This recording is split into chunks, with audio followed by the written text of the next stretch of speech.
Bonjour à tous. Aujourd'hui, nous allons parler de ce qui nous empêche d'atteindre nos objectifs et de devenir plus riches et plus prospères. La réponse ne vous semblera peut-être pas évidente, il s'agit d'un manque d'attention aux circonstances extérieures. Je vais vous donner des exemples simples tirés de la vie courante. Un de mes amis est une famille de jeunes parents qui élèvent un enfant. Or, leurs revenus sont assez faibles et ne leur permettent pas d'offrir à leur enfant tout ce qu'il désire. Ils évoquent leurs problèmes ainsi: nous voulons offrir à notre enfant le meilleur de tout, les plus beaux vêtements, la meilleure nourriture, les meilleurs jouets, les activités extrascolaires, la meilleure éducation. Mais, malheureusement, nous n'en avons pas toujours les moyens. Nos parents nous proposent de l'aide, mais nous refusons, car c'est un peu gênant.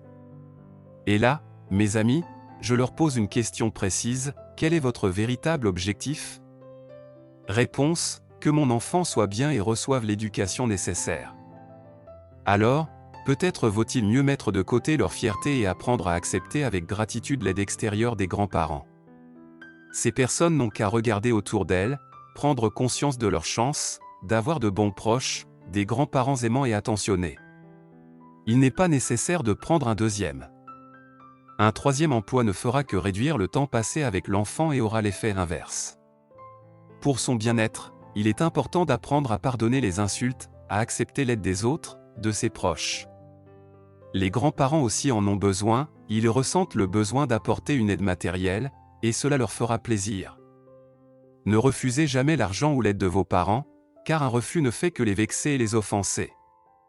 Et vous, au lieu d'être reconnaissant, vous refusez, en vous justifiant avec orgueil et de stupides excuses du genre « je préfère gagner ma vie plutôt que d'accepter l'aide de quelqu'un ».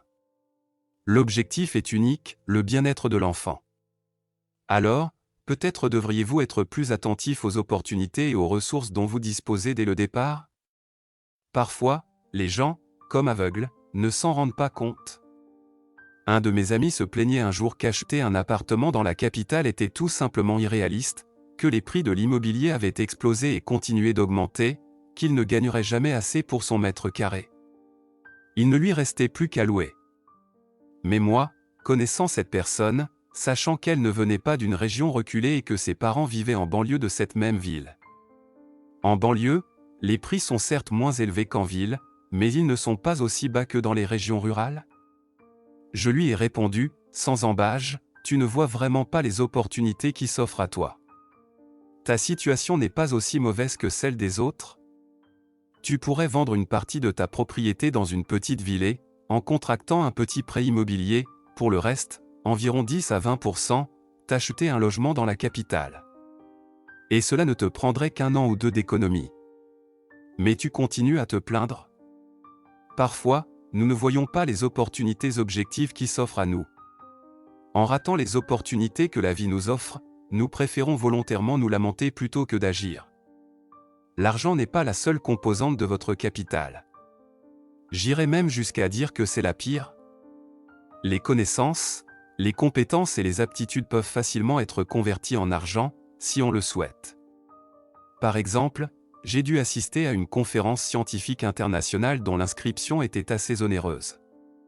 La somme, à première vue, paraît modique, environ $100, mais pour une raison ou une autre, j'avais beaucoup de dépenses et d'obligations ce mois-là. Je tenais vraiment à y aller, d'autant plus que j'avais reçu une invitation personnelle par courriel. Alors, me résignant à devoir débourser de l'argent, je me suis approché du stand d'inscription et on m'a annoncé que, grâce à mon invitation, je n'avais rien à payer. Imaginez ma joie. C'était comme un cadeau inattendu de la vie. Cela peut paraître insignifiant, mais l'argent économisé servira une autre cause importante. On ne sait jamais où l'on peut faire des économies. Parfois, dans les situations les plus inattendues, des circonstances qui pourraient remplacer même une somme d'argent considérable nous échappent. Les plus démunis ne se rendent pas toujours compte qu'ils ont de l'or sur eux, et pourtant, ils se plaignent de ne pas avoir un sou de côté. Il suffit de regarder autour de soi. Identifiez les opportunités et saisissez-les. Et cela ne se traduit pas toujours en argent, en termes monétaires. Souvent, il s'agit de relations, d'images, de contacts utiles, de proches, de talents que nous possédons mais que, pour une raison ou une autre, nous n'exploitons pas. ce n'est pas pour rien que le sage proverbe dit qu'une personne riche et prospère est toujours à l'affût des opportunités, tandis qu'une personne pauvre ne cherche que des excuses. Il faut être extrêmement attentif aux détails pour ne pas laisser passer les opportunités que la vie nous offre.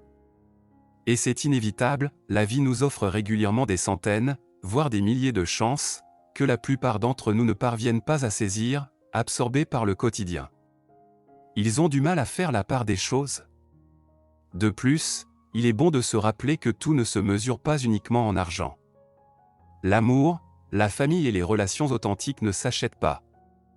Être aveugle, ne pas remarquer ce que l'on possède, ne pas apprécier ses ressources actuelles, c'est la garantie d'un échec. Souvenez-vous-en. Merci de votre attention. J'espère que cela vous a été utile et motivant. Au revoir. À bientôt.